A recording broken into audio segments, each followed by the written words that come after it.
Hello, everyone, and welcome to Leaps of Knowledge, the episode our Masterclass on supporting a pressurized mind. Thank you so much for joining us today. My name is Lou, and I'll be your host for today's session. Today at Leaps of Knowledge episode R, we have been exploring the value reach for perfection. And we asked the question, how do we help students strive for excellence in today's world? We all want to be successful and strive to be better, but in order to do so, there can be a lot of pressure as well, and pressure is exhausting.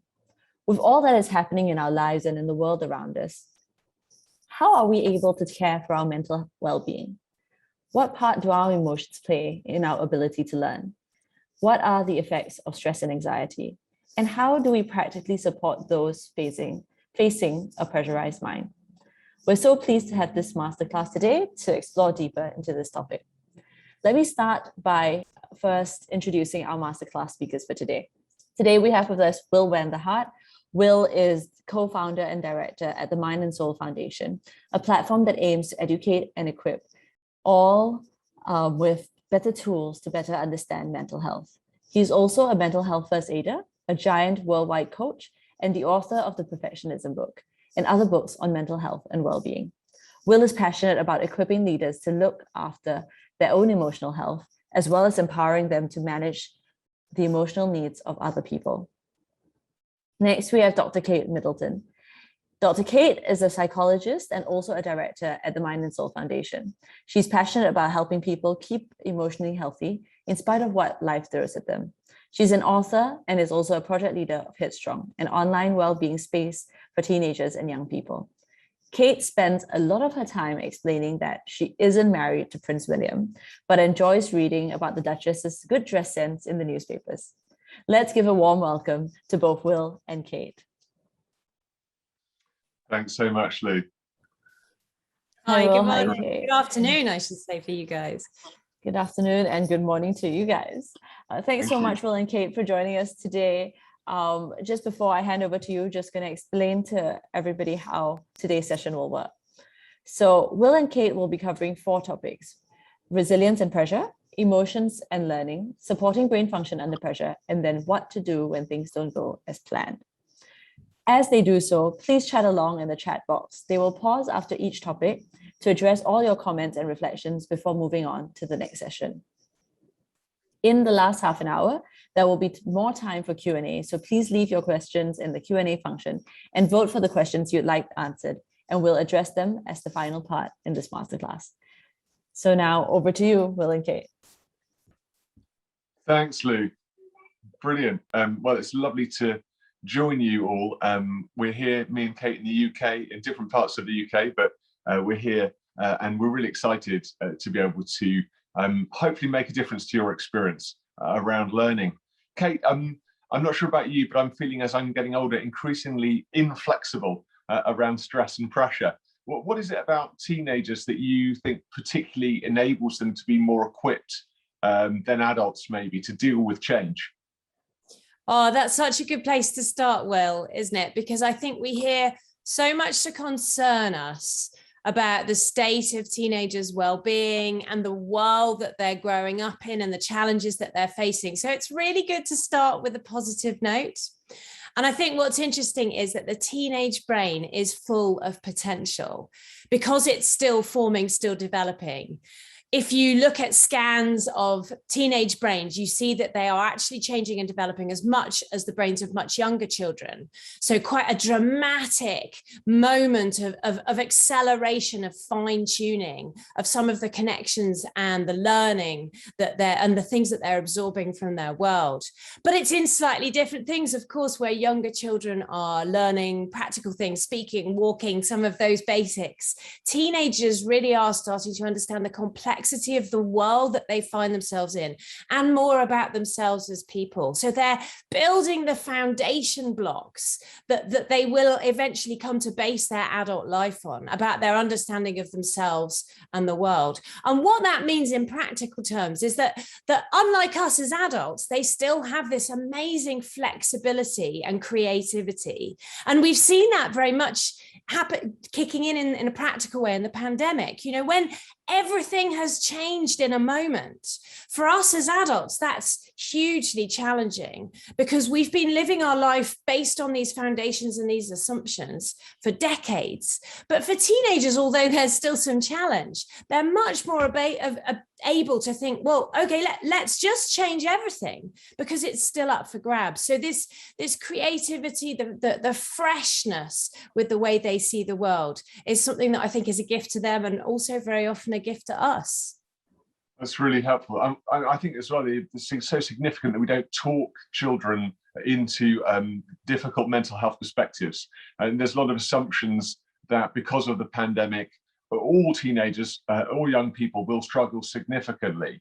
And so almost like writing a script for them to struggle. And actually what we want to say is you've got a huge amount of flexibility and a huge amount of resilience and less learned behavior than some adults.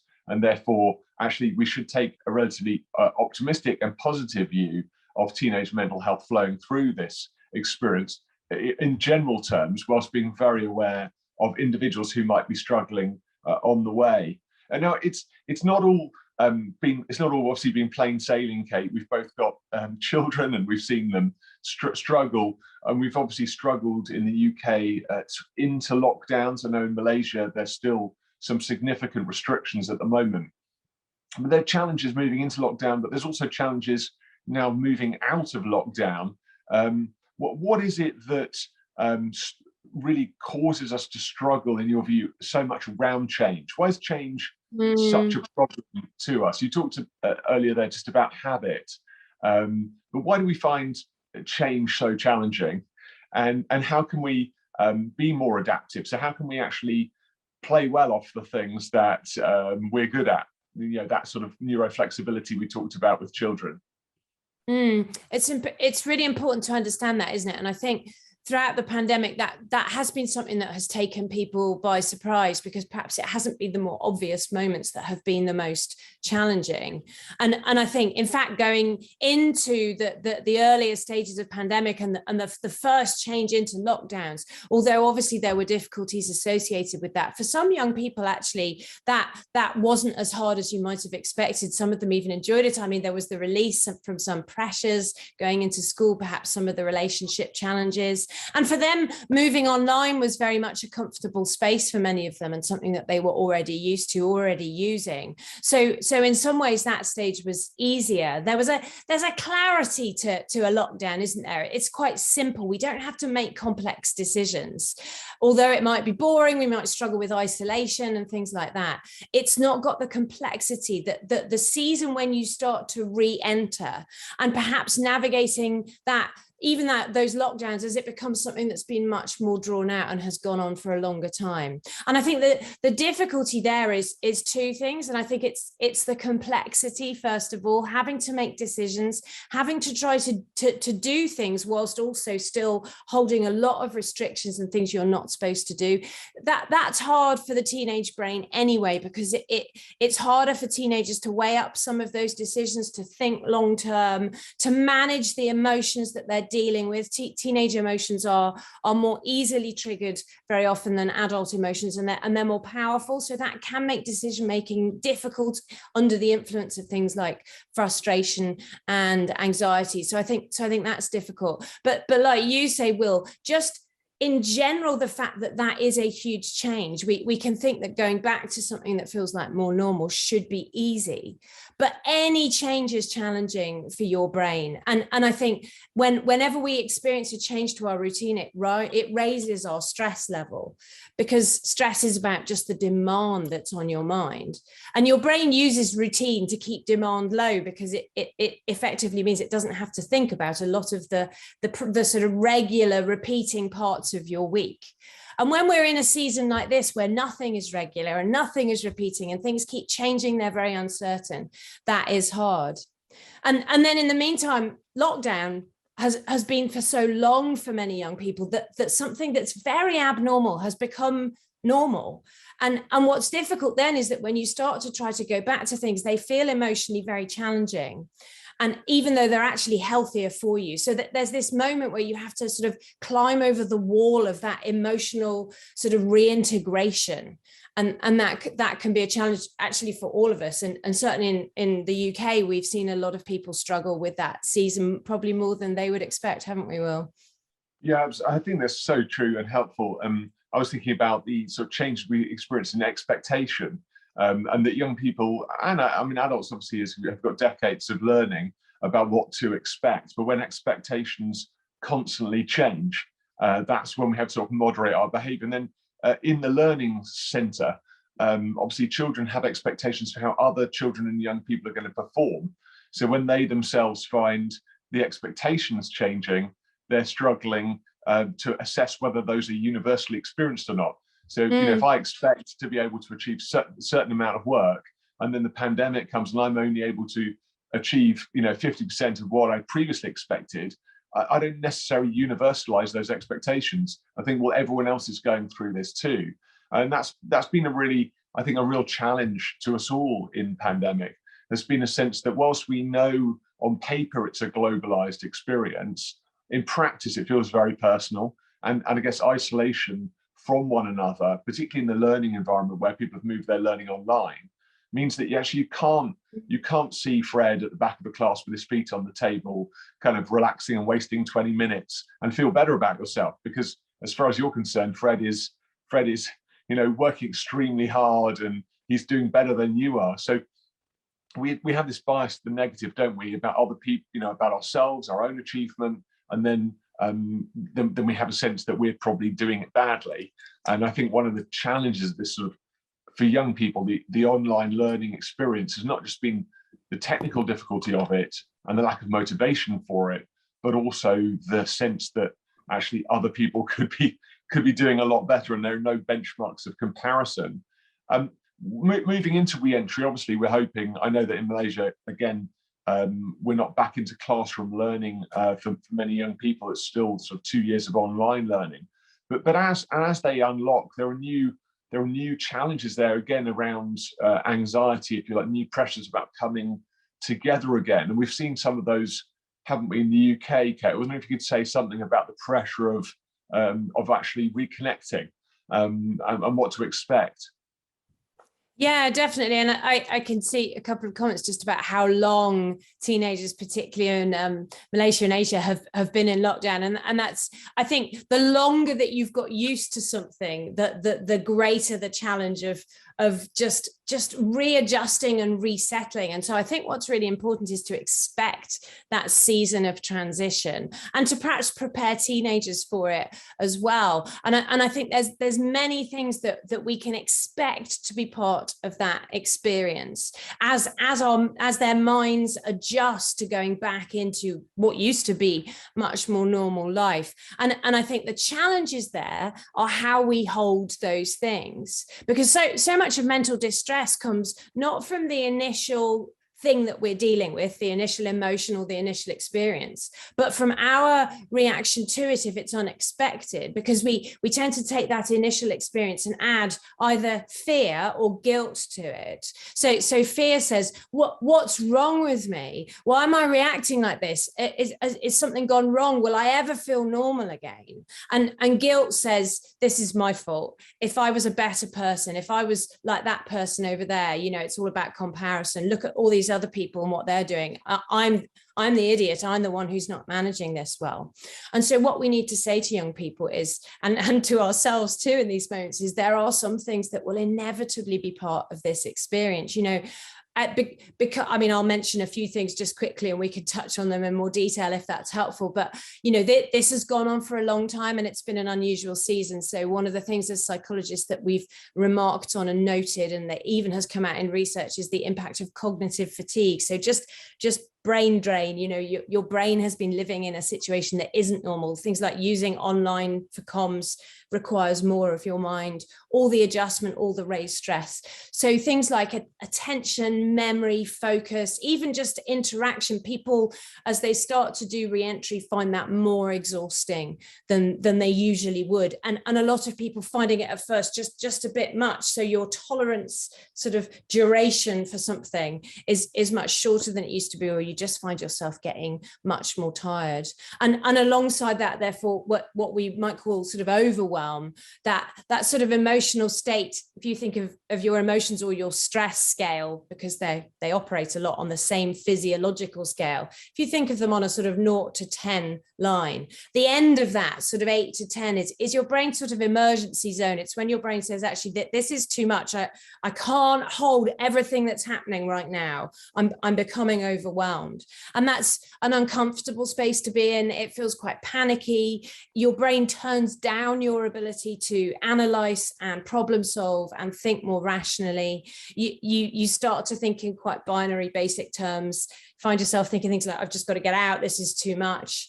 And I think managing overwhelm for us in the UK, because we're a bit ahead in the pandemic cycle, I'm seeing that as a huge part of this re-entry season, recognizing that that's what happens, learning how to manage those moments when you do just feel like it's too much. And as I say, holding those as much as possible without anxiety, without panic. When you're in that emergency zone, things feel much worse than they actually are. And the risk is that what happens to young people when they hit those things is that really, because of the way that our media talks about mental health, the only stories that they've ever heard that sound familiar, that sound like what they're experiencing, are stories of illness. So an emotion like anxiety, for example, is a really healthy human emotion that I'm sure we will talk about more, but it does also cause a lot of problems. And in this unique moment, many people will experience flares of anxiety that might look and feel like clinical illness, but are actually a normal part of transition.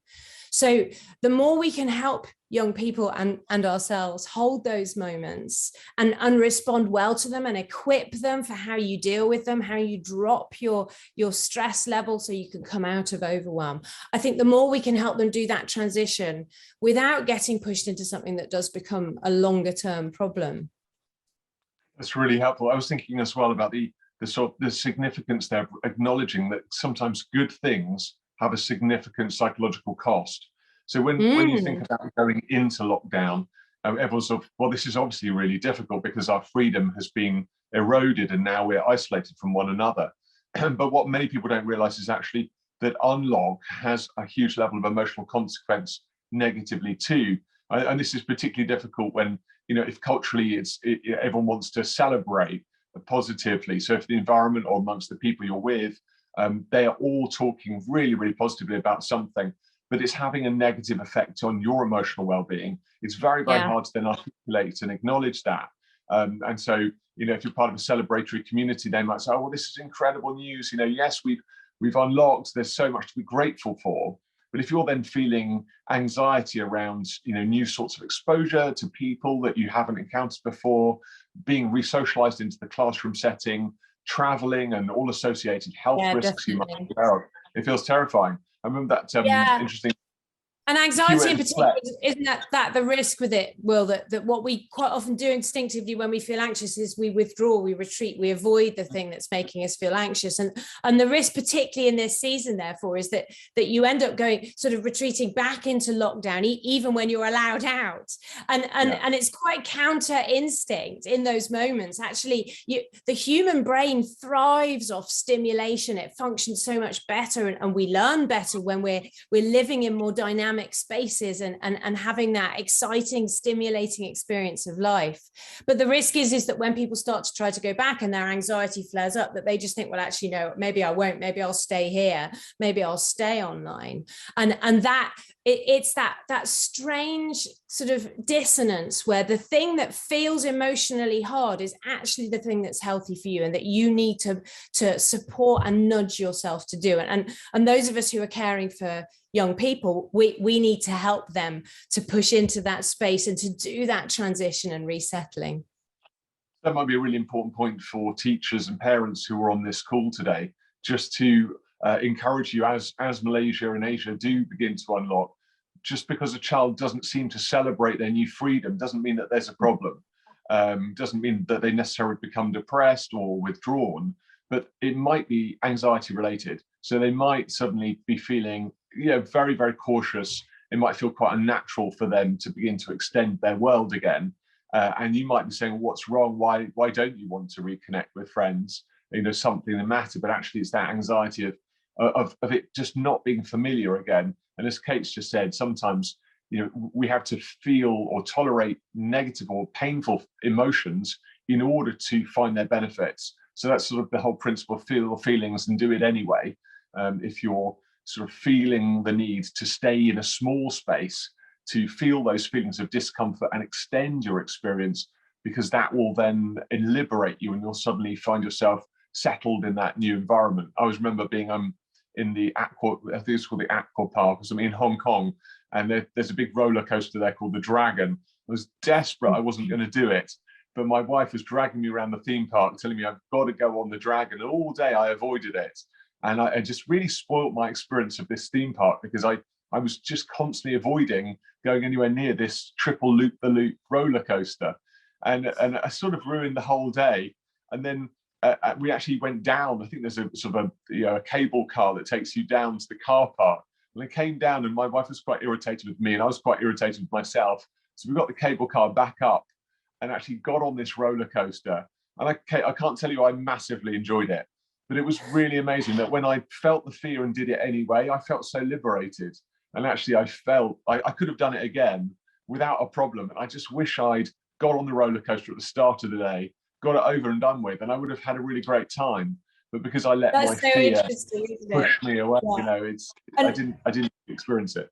You've touched on something really interesting there as a psychologist, which is the difference between anxiety and excitement. So a lot of emotions have their own sort of physiological footprint. We could measure your physiological reaction, and then we could have a pretty good guess at what emotion you're experiencing.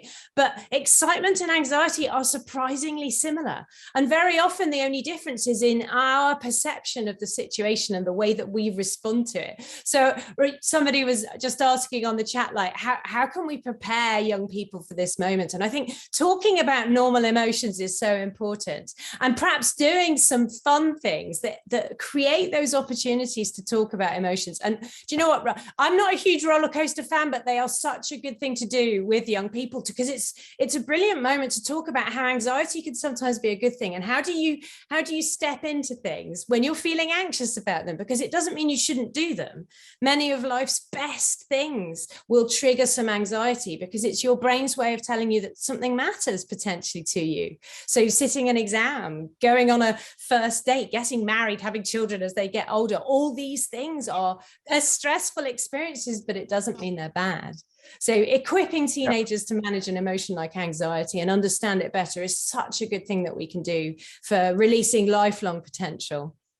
And we can show range, can't we, as adults? We can offer a range of different possibilities of what might happen next. And I think, again, word for parents and carers on this call, providing a number of different scenarios that your young people might experience emotionally as a result of unlock doesn't mean those things are going to happen. And sometimes adults have a view that if they start talking about negative emotions, so if they start talking about becoming low or depressed or becoming anxious, they're going to almost propagate the problem. So they'd rather not mention the issue and hope that their children don't experience it. But actually, as a result, that makes the emotion unsafe and therefore more likely, inversely, to actually happen. So when we talk with young people about the possibility of becoming anxious when you unlock, or the reality that you might feel low, given the fact that you've experienced so much isolation, it doesn't mean that's going to happen, but it means the young person then can augment their own experience and say, oh, that's really interesting that my teacher said I might feel anxious around unlock, because that's actually how I do feel. And that sense of resonance and connection makes the emotion safe. So again, I would encourage you, if you're on this call as a lead in the leader coach space, to scenario out what might be common in this experience. Obviously, it's helpful for me and Kate to be here for you, because as I said, we are a little bit further down the line in terms of re-entry here. But we would say, talk about the possibility of experiencing different emotional responses, and don't avoid the difficult conversations, because your children will be equipped, the young people will be equipped to say, oh, thank you so much for saying that. That made me feel normal. We're going to come on and into emotions and learning, but that whole feeling of normalizing. It's not about propagating or trying to grow or extend negative or difficult emotions. It's about normalizing emotions and saying, actually, emotions we might say are bad. No emotion is bad. It's just a test or a taste of what we're experiencing. And so normalizing them can make them safer to the individual, to the child. Kate, I'm wondering if we take a little spot break just there. We've kind of rumbled through a little bit about resilience and pressure, and I'm aware of the clock ticking.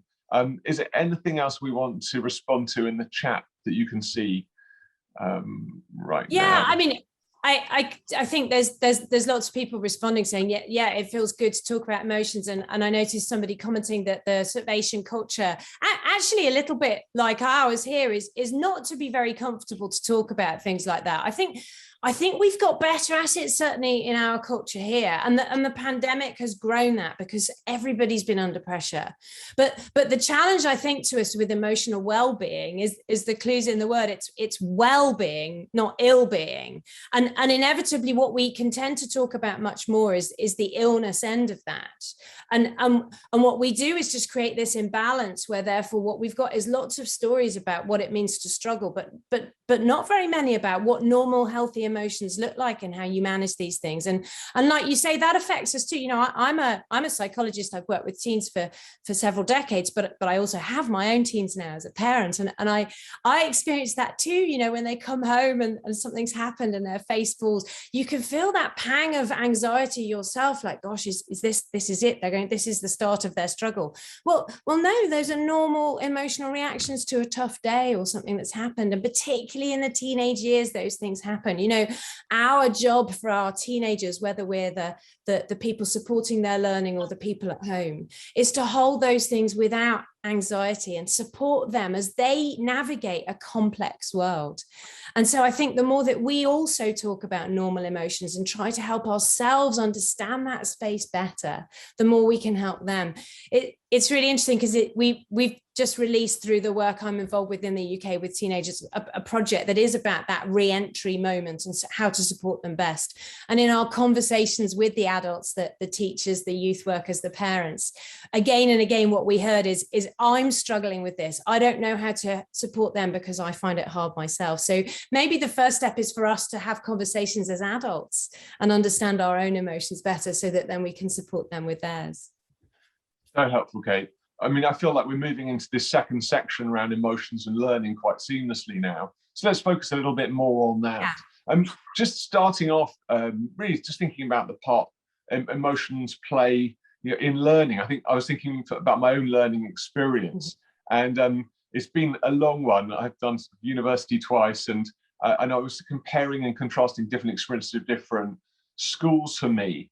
But I can see that in my learning journey, confidence was fundamental to learning success. And if I had low confidence, then actually that was a real inhibitor in my ability to learn. And also I can identify periods of time when my emotions were not particularly positive or healthy, and that had a significant impact on my learning. My British grandfather was very good at comparing me to my sister, who is really a full-on genius and got the highest A-level grades in the UK in the time, was on the front page of the Telegraph newspaper. So it's pretty difficult to be compared to my sister, who is an out-and-out genius. And by comparison, I remember feeling extremely low and really weak in learning. And my grandfather used to call me a dubby, which is, I'm not sure what that means, but it's sort of a stupid person or a dunce. And that had quite a negative effect on my view of myself and my sense that I could learn well. Okay, could you say something about how our feelings, particularly how our emotions, play on us and enable or disenable us from learning? Yeah, that's great. And that's so funny, Will. I also had a genius older brother in my case. Very annoying if you're the younger sibling and you follow someone brilliant, but there you go. Let me talk about two things, if I may, because I think what you said is so important, and I was just picking on both of these topics, and the first that I'll talk about is a little bit of the role of sort of stress and emotions, particularly those ones that are on the same physiological scale as your stress system, which is frustration and anxiety, and then I want to, if I may, we'll just chat a little bit about teenagers' growing understanding of themselves and their identity, because I think especially some things you were touching on there about how you view yourself and how you compare yourself to other people, that's really relevant too. But let's just think sort of stress and at first. So we've touched on it really, but I think what's important to understand is that when we talk about stress, and we do talk about it quite a lot these days, we tend to talk about distress. So immediately we're thinking of things that are challenging or aversive or unpleasant. But actually, stress in physiological terms is anything that requires something of your brain or of your body. So it's about demand. So some of the most stressful moments in life are the best. They're the most exciting, dynamic moments where there's lots going on and lots of things we're involved with. Many of us as adults experience high stress, not because life is tough, but because we're doing loads of stuff that we enjoy doing and we want to do. So stress is about that increased demand. And of course, in pandemic, all the adjustment to change, all of that, as I said, has raised our stress level. Anxiety and frustration are on the same emotional scale because their job is also to make sure that you respond well to a demand. Anxiety is your brain saying that there's something here that might be important. It might go wrong. It's like your brain's equivalent of a warning light on the dashboard of your car saying, just check this out. This could be important. And frustration too is when it's about the importance and the significance of a task and your brain sort of encouraging you to push harder because something might block it. And so those two emotions on the same scale become more challenging, more difficult when your stress level is high, because a little trigger for those emotions can push you into a space where you're in that emergency overwhelm zone. And that's really interesting because those two emotions, actually anxiety and frustration at lower levels, their job is to focus your attention and trigger your analyzing, problem-solving brain. So actually, if you think of that 0 to 10 scale, in the first half, those emotions and also the demands of stress, they improve our performance. They help us work better, learn better, study better. You know, when my kids go into an exam, I want them to feel a little bit anxious because I know they will perform better. We're less distracted, we're in the zone. But the problem comes when you're pushed into the second half of that scale, because then you start to edge ever closer to that emergency zone where your brain will effectively sound the fire alarm and switch down your ability to focus and think and analyze and all those things, and just start to encourage you to get out, get away from whatever is causing this sort of suffocating demand. So what we want to do when we're learning is happily sit in that zone where we've got a little bit of activation in our minds. We're a little bit anxious, we're a little bit buzzy, a little bit wired, but we want to avoid being pushed over the top of that hill into the space where we become overwhelmed. And I guess then the sense of identity and understanding of yourself then becomes really interesting, because the role of challenge in learning is actually really, really important. So what do we do when we hit something we can't do? And kids from when they're very little have to go on a journey of learning what happens. And we used to think that there was this thing called learned helplessness, that for some people they hit challenges in life and maybe difficult things, traumatic things, and what they learned is there was nothing they could do. And we know that learned helplessness, having a sort of sense in your identity that I am basically a victim, I'm very vulnerable, things happen and I won't be able to solve them. That is not only a challenge to learning, but it's also a challenge to mental well-being. But actually what we understand now, literally in the last decade or so of psychological research, is that's a sort of a slightly inaccurate perspective on what happens. actually little children don't yet understand something that we call agency. That's our ability to exert an influence on the world around us, to problem solve, to change things. We have capacity, we have power, we have influence. And as children grow, they learn more and more about that. And that's how our confidence grows. And how do they learn? They learn through encountering challenge. But what that means is that growing as part of your identity in the teenage years, as the teenage brain literally forms that concept and understands who they are better, drawing into that a sense of, actually, I am basically quite capable. I can overcome things. That's an incredibly important part of how we respond to challenge. And it makes all the difference between the sort of anxiety and frustration that puts you in that sort of 0 to 5 functional zone and the 5 to 10 panic zone.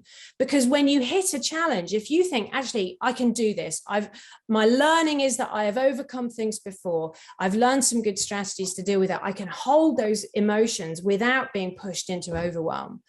That's great. If what you experience is, oh my goodness, I don't think I'm going to cope with this, I'm going to fail, it's going to be a disaster, the last time this happened it went badly, that there's a much greater chance you'll be pushed into that space. So that's really interesting to us as people supporting learning, because our job isn't to solve all their problems. And let me just pause here with a little story from my own life. I remember as we came out of our most recent, hopefully our last lockdown in the UK, we had a little family crisis in the Middleton household, because it turned out that my son had grown out of like every pair of shoes that he owned, because he just hadn't worn shoes for months, basically. And so literally the day before he went back to school, we had this panic. I had ordered some shoes and they came, but like an idiot, I had ordered lace-up shoes. And also what he'd forgotten to do through lockdown is how to tie a shoelace. And he came absolutely full on panic, tears, I can't do this, I'm not going back to school. It was a real crisis. And every instinct as a parent, my immediate thought was, I need to go and by tomorrow, I need to find some like Velcro shoes so that he doesn't have to do the laces. But then I had a wiser psychologist moment. I thought, no, what I need to do is teach him to tie his shoelaces and help him calm down so that he can learn. And that's harder. But that's what I need to do. And that's what we did. And to cut the very long story short, he did go to school with admittedly slightly flappy laces the next day. They weren't the best, but they got him through. But what he learned there was not just how to tie shoelaces. What he learned is, when I hit problems and it feels terrifying, sometimes it's not that bad. I need to just take a moment, take a breath. And actually, I am capable of solving some of these problems. I can learn things. And if I can't do it myself, I ask for help. And these are the moments as people supporting learning and as parents in particular that we can really help young people start to manage those emotions, but also grow their learning about who they are and their capability as human beings. Okay, thank you. That's so helpful. I was going to add just a caveat to that, particularly having been a teacher and also having spent some time in Malaysian culture, is that sometimes the attitude can be inverse in that parents and teachers can withdraw from assistance because they're trying to maximize the challenge. So I think, parents fall into both. Certainly from the very hothouse London educative world I'm sort of involved in, there's a sense by which there can be quite a brutalization of the child's learning, whether you've got to do this on your own. So there's a very strong leaning towards, and I'm not going to help you at all. And so in some settings, I think we can be at risk of over-helping, as you've pointed out, and actually withdrawing the challenge, therefore also withdrawing the child's ability to grow in confidence. But the alternative that's a really good point. Is that we over-challenge, and that the child themselves then believes that there isn't anywhere to go to get help. And that's when they move into the panic zone quite early on. So yes, and they can take on a sense into that maybe I just can't cope with challenge. You're right. Yeah. It's such a fine balance, isn't it? It's a really fine balance. And certainly chatting to some Malaysian friends, that sort of sense of, there's a sort of honor in doing it yourself. And we would say, I'm sure, that yes, there is, it's great if you can do it yourself, but always know that there is backup for you to enable you to learn and actually to bring you away from the panic zone. So I think the teacher and parent responsibility is to try and work out at what point the child is at risk of either becoming completely hopeless to the task in terms of not being able to achieve the task, or the point at which they're really acting out because they just want help because they can't be bothered to do the task, or they haven't got the confidence to do the task but could get through it themselves. So there are kind of bookends between over challenge and hopelessness and under challenge and not learning, and we're trying to stay within this zone of saying enough challenge in order that you might grow and learn, but not so much challenge in order that you might tip over into hopelessness and then believe that you're stupid, and then your confidence actually plummets at that point. And I think parents can sort of do the helicopter parenting where they're constantly buzzing over the child, sort of telling them how to get the answer right, which is obviously useless in exam settings, or they're completely absent and saying, I'm not going to be in the exam, so you've got to do it all on your own. And we have to just get that little set of bookends in the right position to make sure that the child feels both loved and supported, but also significantly challenged. And I think we should be encouraging children as well with this learning to say, look, challenge enables your growth, but over challenge inhibits your growth. So we've got to work out, are you applying yourself to the challenge, or are you just overwhelmed by having applied yourself and failed to achieve the end?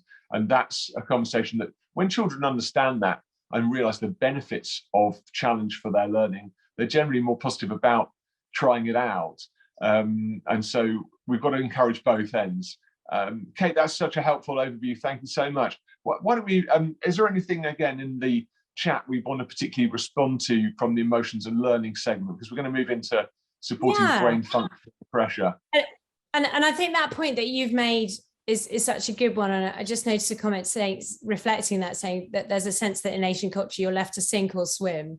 So finding that right balance is important. And I think what you were talking about there, Will, is really key. You talked about hopelessness. As a psychologist, we recognize this experience that we tend to call despair, which is that sort of really overwhelming sense of hopelessness and just there's nothing I could do. And it's so difficult. It really saps your motivation. I tend to call it, when I talk to teenagers, that as I use the phrase the swamp zone, because it's like you emotionally sort of get stuck in this place that it's very difficult to lift yourself out of. And we know as psychologists that one of the most common triggers for despair is feeling out of control, feeling hopeless. It's feeling like my agency is zero. There's nothing I can do about this. And it's a really interesting one in the context of the pandemic, because the global situation that we found ourselves in that was having such a big impact on our lives was out of our control. So many people struggled with that sense of despair. And I think most of us probably had days where we woke and just had that sense of, I'm just struggling to motivate myself to do anything. And what we know in those moments is that there's a counteractive circuit in your brain, which actually some psychologists call the hope circuit, which is a nicer thing to talk about than the despair center. But and that is about all the things that we can do that remind us that there are always changes we can make. There are always things that we can try. And so little things that you can put into place, little things you can try. And that might be about the challenge or the task, the homework that your young person is trying to do. Or it might be actually taking a break and going for a walk, because that will lift your mood and drop some of the stress. So the more with young people that we can equip them by helping them learn things that they can try, as I say, whether they are about how do you problem solve or generate possible solutions, things that are related to the task, or things that are just related to helping you manage the emotional frustration or dealing with overwhelm. It's a bit like trying to fix a computer problem. It's not that you become clever, it's just that you learn more things you can try that help you manage the problem. And I think our job is to try and equip young people with those things. So it's the sort of bouncy ball approach to parenting or teaching. We don't swoop in, like you say, and solve the problem. They come to us and we bounce them back. Like, here's something that might be helpful. Now, why don't you go away and try that? And then come back and see me. I am always here, always available for you to come and ask for support. But particularly as they grow more and more, what we're doing is trying to encourage their ability to deal with the situation instead of dealing with it ourselves. That's really, really helpful. Okay, let's talk about this third section, supporting brain function under pressure, because this is such an important one. I mean, obviously, we've already said that a certain level of pressure and challenge is is really helpful, really, really important. But we have to learn, don't we, how to continue to do well under pressure. And this is something that I've found a challenge in my own life, and as you know, writing about a lot about anxiety and dealing with pressure in Christian ministry and in the work that we do, trying to find out how I can stay functional, and particularly as a writer, as you are, I found that brain block, writer's block, concentrating block, all those sort of things, they come up perennially, and I've got to find a way of working around them. And it's hard, isn't it? It's really challenging. I've actually found myself to be surprisingly uncreative during lockdown. I had great ideas for writing. I was in the middle of a new book. I was thinking, I'm going to finish this off. I'm going to have loads of writing time. And I sat down, I could hardly put a couple of sentences together. Whereas I found myself able to work with my hands, and I did some woodwork and things, practical stuff, which was fine. What is it that's going on there? How can we enable our brain to function well when we're under significant pressure? It's interesting, isn't it? And again, pandemic has been an extreme that has it's a sort of extreme learning environment for how your brain manages with stress and challenge, because we've all been pushed into this season where we've had to deal with it. And the thing is when on that scale, when you're in the sort of 5 to 10, or particularly if you're up into towards that emergency overwhelm zone, and frankly, many of us have been at different stages in the pandemic, just because of the level of change and uncertainty, or perhaps because of the intensity of the situation that we found ourselves in. Sometimes life does throw real challenge at us, and when you are struggling just with the amount of things that you're trying to deal with in any given moment, you can get pushed into that zone. And like you say, Will, then it is hard to think creatively. It's hard to learn. Cognitive fatigue, that the exhaustion that just comes out of the duration of pandemic, is a huge challenge for many adults right now, and I think many teenagers as well, because your brain really has just run a marathon. That's your phrase, isn't it, Will? You know, and so we're wondering why it's acting like it's tired. Well, it is tired, and so we're having to manage the challenges of trying to get something really quite high level out of a mind that really just needs a break. And I think pandemic is hopefully an unusual example, but in our world, and in the world that this generation of teenagers are growing up in, actually it is complex, it is challenging, it is high stress, high demand. It's fantastic in terms of stimulation and excitement and an opportunity. But what this means for that generation is that actually these sorts of skills that we're talking about might be really, really key in terms of how well they are going to be able to achieve and release the potential that they have within them. And actually, I believe that for many of that generation, these sort of emotional, practical skills for well-being are going to be as important, if not more important, than the academic skills and qualifications that they're attaining. And it may well be that it is how well they manage things like stress and anxiety, things like can they put into place good patterns and rhythms of living so that they sleep well, so that they can de-stress well. And those things may be the things that would be more likely to limit their potential and their development and their achievement than some of those academic things. So it is really important.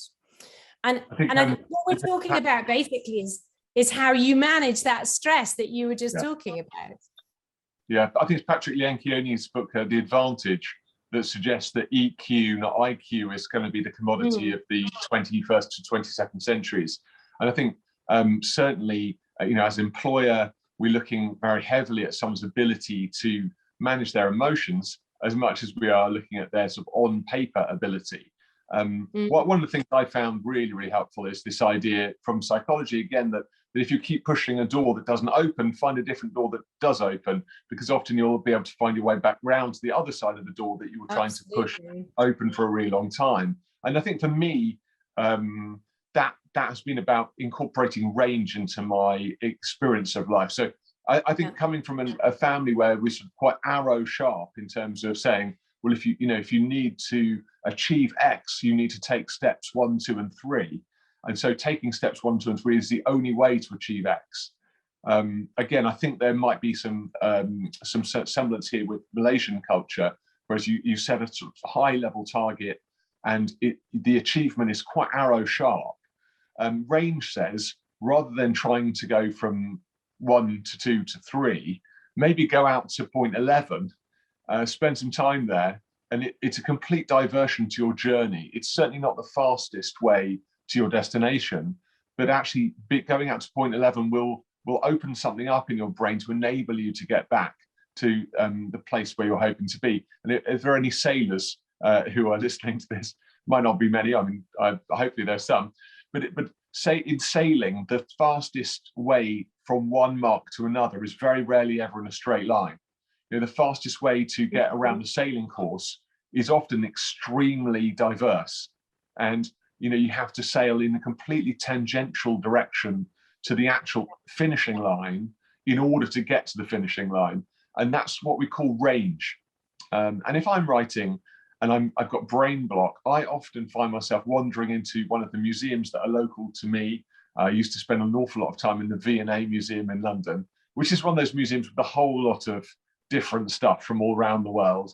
And I would spend half an hour wandering around looking at stuff that was completely disconnected to what I was writing, but somehow created this sort of interesting stimulation in a different dynamic, almost like in a different plane of learning, that then when I came back to my computer to start work again, I felt able to engage. So it's just quite interesting thinking about this idea that when we're under pressure particularly, you can feel the need to move very quickly and be very efficient.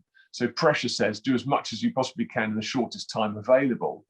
Whereas actually learning under pressure often requires us to go in a slightly different direction where there's a huge amount of variables that are unknown to us.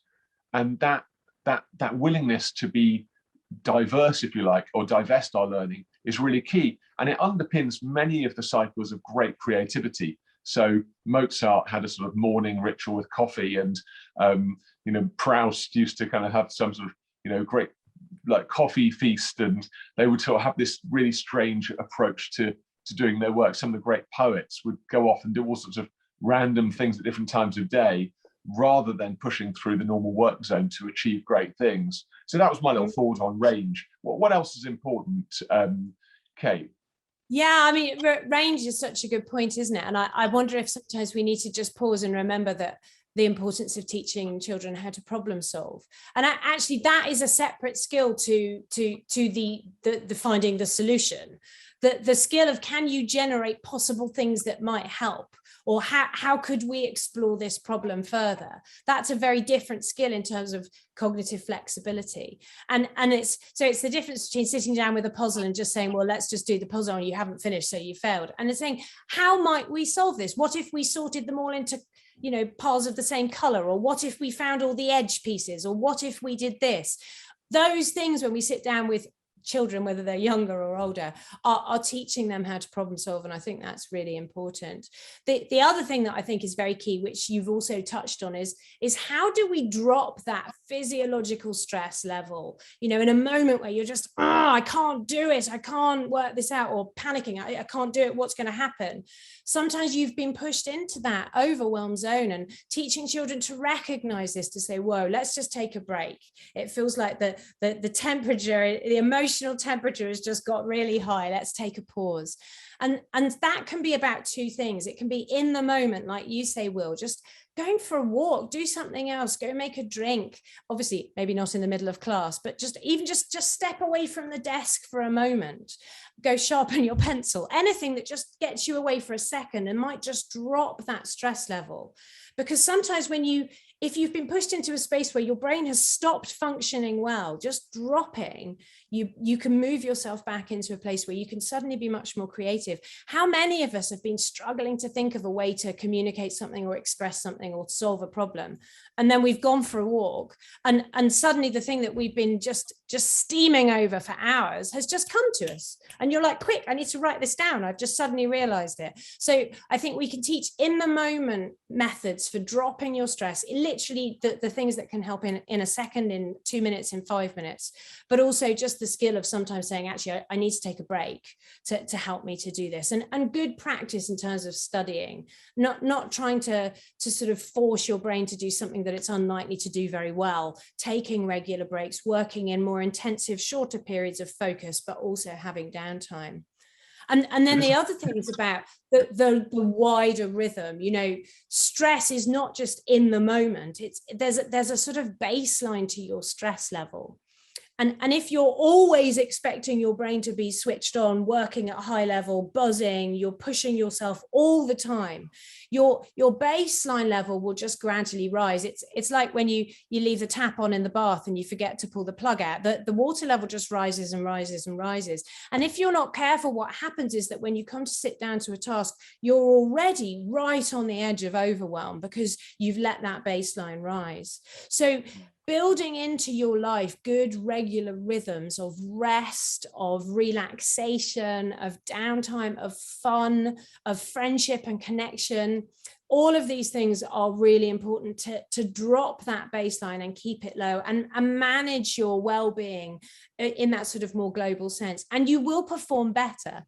You know, it's so easy in the busy times to think, well, I don't have time to do any of that stuff now, but that's when it's more important.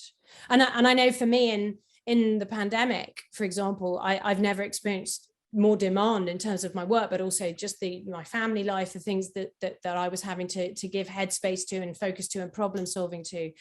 And I've also never experienced a time where I had to be more careful and intentional about my downtime, about taking time out, about a day off, you know, where I literally stopped and drew lines around it and put my laptop away and didn't pick up work, even though I had loads that I hadn't achieved yet that I needed to get done. Because it was about just being very aware I needed to keep my brain in that functional space. So these are the sort of skills that we can teach young people as well, I think. Thanks, Kate. I think that's another point there for teachers and parents as well, is that try to avoid taking a very heavy efficiency model when it comes to your children's learning. You know, this is easier said than done because we want our children to get on with their learning. But remember that getting on with the learning doesn't necessarily mean an efficient model, because efficient models very rarely work with the brain. So if you want to really be efficient, then we need to have that sense of retreat and advance. So if your child says, can I just spend 20 minutes playing on the Xbox? Your initial reaction is probably no way, this is homework time.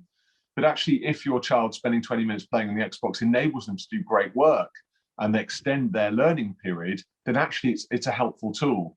So sometimes parents, I'm a parent, and I know sometimes I can come in to my children's rooms and say, you know, are you just messing around? Which is a really easy phrase. Are you just messing about? And actually, it's probably an unhelpful phrase because I'm not giving them enough credit for the work that they have been doing. But also, it fails to acknowledge the fact that sometimes we've got to retreat mentally if we're going to advance mentally. And I think teachers, again, they need to be creative in the classroom. Those sort of 3 or 4 minute breaks, those comfort breaks to punctuate class and say, look, let's all take a moment, let's share a cat meme each to laugh, you know, let's play happy with minions or something as a distraction, just to almost reset. You can do that just using a couple of minutes at a time, and it will lift the mood and the concentration of the children that you're teaching. So just an encouragement to sort of think about cognitive breaks, about sort of letting the bathwater out, as Kate talks about, you know, lowering the level, bringing back the fun, because humor is a key remedy to stress. You can't be anxious and also laugh at the same time. It's very difficult to do the two things. If you can stimulate the kind of rest and digest part of the brain, the parasympathetic nervous system, anything you can do, breathing exercises, just a few minutes within every hour, you can really change a child's experience of learning and ability to learn, but also you're giving them tools here that will make a big difference in their life moving forward. For sustainability is as important as impact. Now, ultimately, let's think about the measure of the impact the child could make over a lifetime of work, not the measure of a child's impact in a short period of time, because sustainability is ultimately king in success. Let's move on, Kate. I think our time is ticking by, and I know we want some time for Q&A at the end. So maybe we'll sort of hold some questions back for when we bring Lou back on the call in just a moment. Sure. Before we do that, let's just think about what happens when things don't go as planned. I mean, I definitely I think my parents have kept a couple of report cards I got from school, which said, pretty dubious things. And every so often, you get a family party, there's a sort of risk of getting your report read out. Like William is making fair progress. However, the word however is always bad news on a report card. What happens when we struggle? Maybe we fail an exam, or maybe we got a significant disappointment. Maybe we don't get into the college that we hope we would, or the university. How do we, or maybe it's a simpler thing than that. Maybe it's just a piece of work that we worked really hard at, didn't get a result that we were hoping for. What can we do to deal with failure well? Because it feels to me that we can't bank on success all the time. What should we do to create flexibility towards failure? And I think that there are lots of cultural differences to how we manage failure and how we talk about failure, aren't there? But I think it's also important that we've got to recognize that teenagers are growing up with a global social media culture which shapes their attitude to failure. Because when you post a picture or a video, what you do is you take hundreds and then you filter it and you make it look really perfect. So failure just isn't something that you demonstrate or that you expose yourself to or that you reveal to other people. And so every time they're involved in those spaces, they are being marinated in a culture that teaches them that failure is just not an option. It's something that you should just eradicate from your life. So whatever your sort of country culture is, there's this wider global social media culture that young people are growing up with. And that comparison where, because you see all of your failures as well as your sort of Instagrammable moments or your TikTokable moments or whatever they're on these days. But for other people, all you see is the perfect things that they post. So you compare yourself to what you're seeing of other people and you feel terrible. And there's something very interesting that psychologists recognize called the attribution bias, or one of many attribution biases. And it's to do with what we blame or give credit to. So and a general tendency as human beings that we have to sometimes take a lot more blame than we do credit.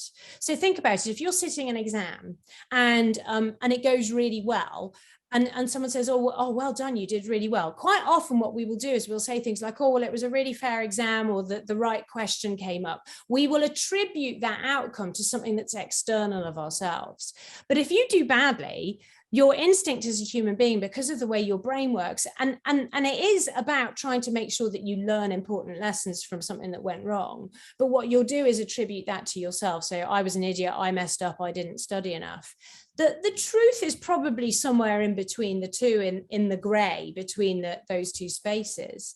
But what we need to do is, again, we've talked so much about balance, haven't we? But teach young people to assess their performance realistically and not to slip into that binary space where they see themselves as either having failed or succeeded. And if they have failed, they tend to blame themselves. If they succeeded, maybe they don't take that credit. But recognize that most of the time it's in the gray in between. So teaching, again, skills of like, let's assess how you did on this. What did you do really well? What could you have done better? What went well? What things are because of you? What things might be because of external influences on you? And starting to get that global picture. I mean, in simple terms, it's learning to take credit as well as blame, which actually a lot of people struggle with. But I think in a learning context, it is about teaching those wider skills about how you assess something, and maybe exposing, or not deliberately, but allowing children and young people to be exposed to failure, but making sure that we've created the spaces to talk about that and explore that so that we can do failure really well. And that's a key role for parents. If as a parent we are extremely binary in our approach, or over pressure for the immediate success, we fail to see the long-term success. So I don't know if you've ever played tennis with someone who's not really learned how to fail well. It's actually quite embarrassing for them. And you sometimes see this in national level competitions. They start berating the ball boy or girl, they start shouting the umpire, they break their racket. Everything in them is fighting an acknowledgement that actually it's okay. They've tried hard, but they haven't won. What we're looking for in character is the ability to be a great sports person. And being a great sports person is not just about winning, being a great sports person is all about your etiquette on the court. And if we're really trying to teach young people how to do well in life, we all know as adults that people tend to do business with people they like as much as they do business with people who are good at doing business. And so obviously being good at business and being likable is a key component to actually ultimately being successful.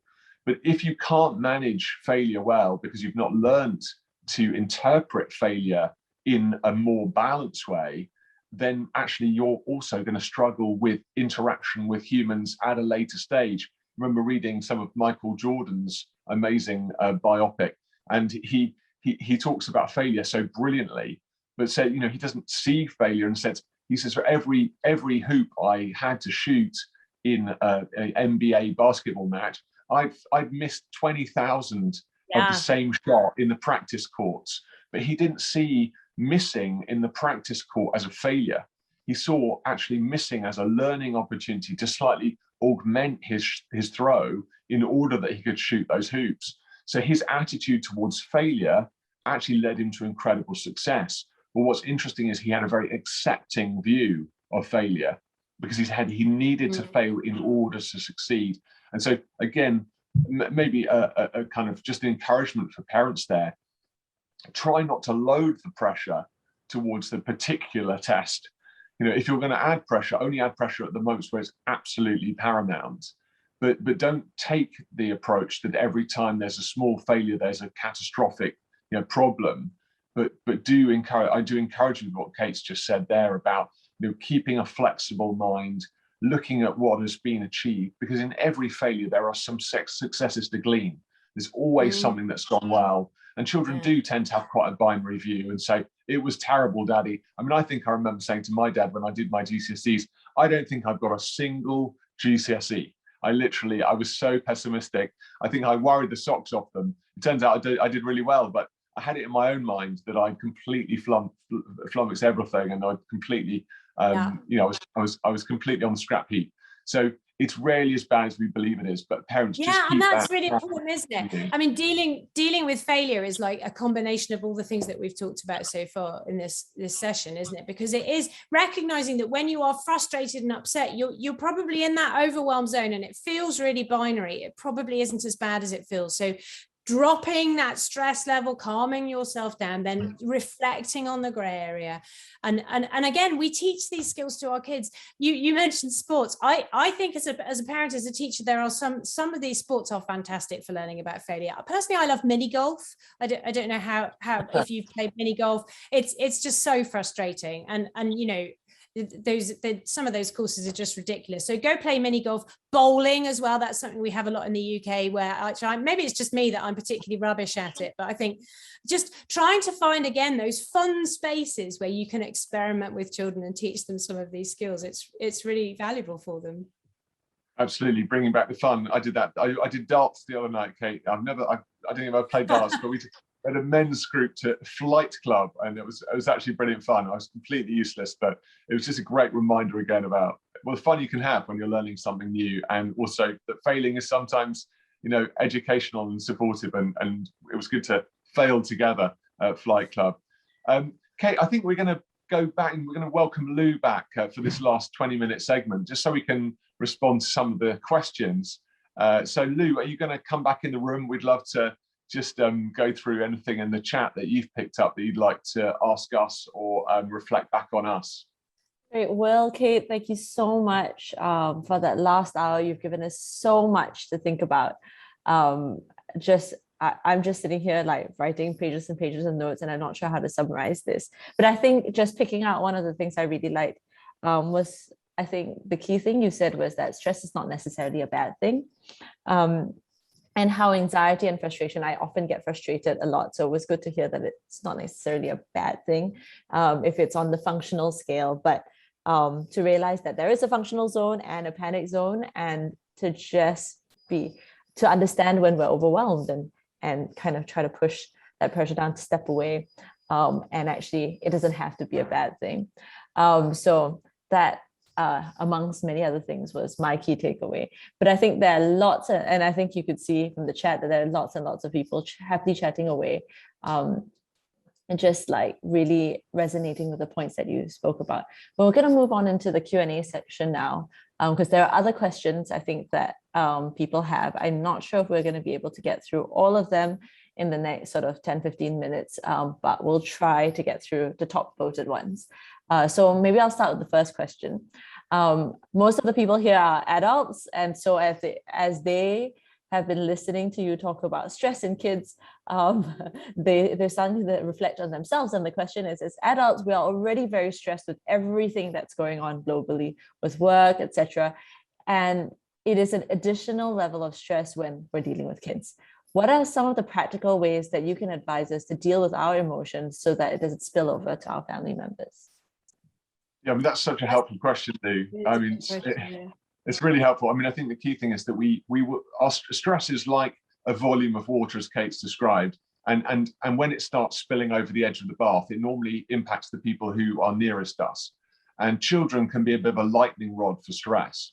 And I think one of the key things I'd say to people on the call is don't use your children as a means to dissipate your own stress and frustration. You know, the key thing with children is that they are very good. They intuit very, very clearly what's going on. They feel feelings very deeply. They're very live to the feelings in the family.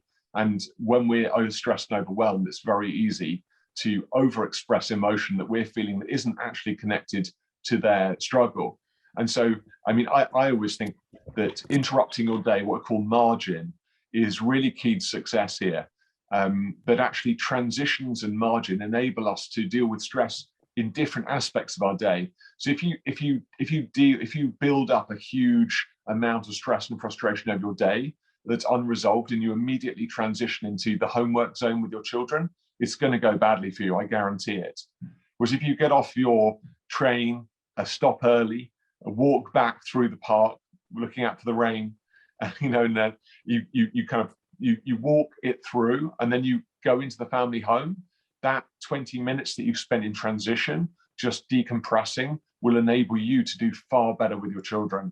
The general challenge we have is that when we convolute the stress of all of our days, and then the children almost become the straw that breaks the camel's back, because they haven't got the social mores that other adults have to stop us from exploding. They're ready to like find the weak point and just, you know, press it until it breaks. So I think build margin into your day to have other opportunities to deal with stress in advance of spending time with your children. Kate, I'm sure something from you on that. Yeah, no, I agree absolutely. And I noticed there's another question that's come in, which is a really good one, which is about avoiding unpleasant emotions. Like, to what extent is that good or bad for well-being? And I think we need to recognize that part of healthy adult emotional sort of maturity is about being able to hold and sometimes suppress our emotions. That's important. We can't just be reacting everywhere. But as our stress level gets higher and higher, our ability to hold those things becomes lower. Our tolerance becomes lower. And there's a point where we all just, the bath overflows, and that can be bad, as Will says, for the people around us. So it's not that holding emotions is bad. It's about, if you realize that you're having to do that a lot because of where your life is right now, think about where are the spaces that you can release those things, and recognizing, you know, your mind has a need to process some of what's going on. And that's part of what the emotions are doing. They're drawing your focus to something so that you can do some mental work that you need to do. So if you don't create space to do that somewhere, what you'll find is that it bubbles over somewhere that you wish it hadn't. So thinking about where are the spaces, sometimes creating those spaces in your week, whether that's people you can hang out with, friends you can chat to, even sometimes if life is very tough, those sort of therapeutic spaces, deliberately boundaried spaces that you as an adult can go into to release some of this, so that you perform better when you're supporting your kids or in work or wherever it is that you need to be able to do that. I think that's really important, and all the more so if you recognize that you are in a tough season, as many of us have been recently. And I guess the only other thing that what you were saying will maybe think about, you talked about margin. I think that's really true. I also sometimes think about what's the anti-margin stuff, the stuff that makes things harder for you, that you don't need to do right now, or that you could make good decisions about avoiding. So that might be the little pressures that we put on ourselves, you know, the things things that just push us over the edge, but you don't need to do, like, things that don't matter in a moment that's crazy, but maybe normally you would do. So think about those things. Are you pushing yourself to achieve perfection in everything? Are there some things you need to let go so that you can perform better in some of the important things, like how you support your kids? And just watching for practical things. I think we mentioned coffee at some point in this, didn't we? Caffeine is really interesting because when we're tired and stressed, we often depend on it more. But physiologically, it pushes you up that scale a couple of notches because it does switch everything on a bit more. So if you're already at 8 and you're drinking a lot of caffeine, you might push yourself into overwhelm with that last cup of coffee.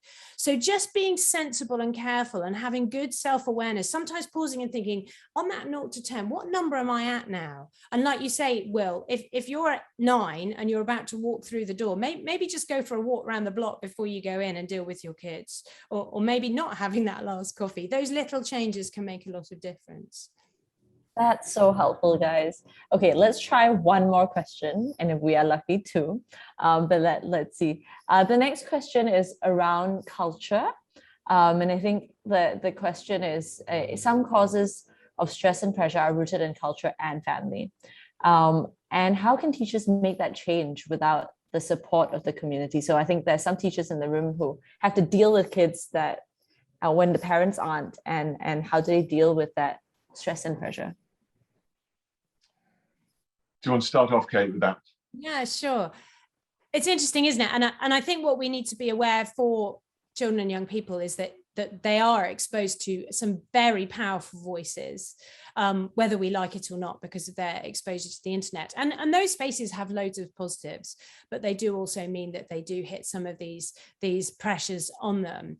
And I think, again, it's about conversation, you know, particularly with teenagers as they're growing. It's not so much about telling them the right answer. It's developing their skills to think and analyze and reflect on the voices that they're hearing, you know, recognizing that so many of the spaces where they have conversations about some of these things, some of those other people in the conversations are pushing a very powerful agenda or holding a very powerful cultural message.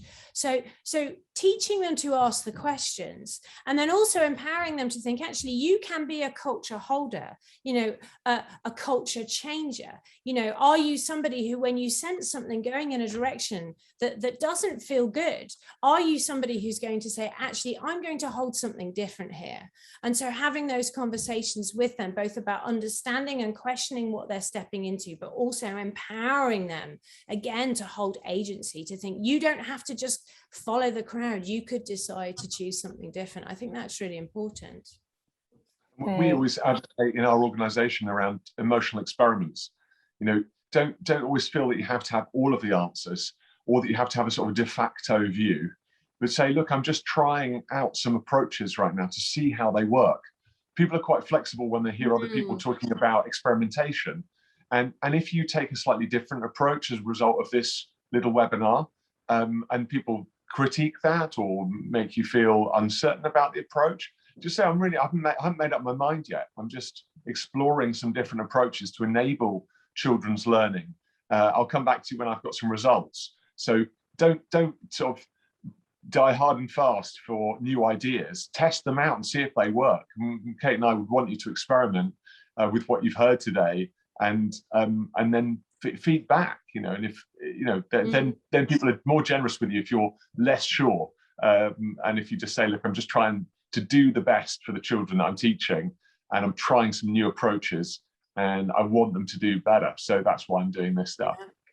I mean, certainly as a parent, the best bit of advice I could give anybody in a very busy world is to create regular spaces where you connect with your children and young people. And then what that means is, if there's a conversation that you need to have, you don't have to create a very intense, awkward space to have the conversation, because those spaces are already there. So with both my kids, like I have an older daughter who's 16 now. So we have our regular coffee slot where we go and have coffee together, because we are out of lockdown here. So apologies to those who can't have that freedom quite yet, but it will come. And those spaces, if there are things that we need to talk about, are often where we do that. My son and I have mum's walking club because he's a bit more active. So we go for walks together. And again, it's just about making sure that there's always those spaces in your diary, because otherwise your diary just fills up. And then it's hard to have the conversations when you need to have them. Okay, guys, final question, I think, from the floor for today is a more personal question. So this question is around fear. And I think the question is, for me, it's not so much as the fear of failing, but the fear of doing the task, because I don't feel like I'm fit enough mentally, or I feel I don't have enough knowledge to even do the task. So how can I cope with that? How do I deal with that? Yeah, it's a feelings-driven question, isn't it? That we're making assumptions. Humans have what we call a negative bias, or a bias to the negative. So negative predictions that haven't really got evidence to support them. And I've just mentioned experimentation. And again, my encouragement is to lean into experimentation. So if you start off with a view that I'm afraid of even attempting this task because I don't believe that I've got what I need to achieve it, you've made a negative prediction, but now you've got the opportunity to do an experiment to see whether your negative prediction is real. The worst thing we could do is make a negative prediction and then suddenly make that prediction real by not actually attempting the task. So cognitive flexibility is always about having a view to test out your own hypotheses. And humans already have a view on what's going to happen in advance of time. What we have to do is be willing to test our own hypotheses. So if you're afraid of attempting a task, attempt it anyway, with a view to saying, I'm now going to prove or disprove what I believe to be the case. I've got an anxiety disorder, Lou, that I've had for probably 20 years, diagnosed, and my anxiety brain will tell me all sorts of negative things about what will happen if I do or don't do certain things. What I've learned to do is be very skeptical about my anxiety brain and actually test out my own hypotheses.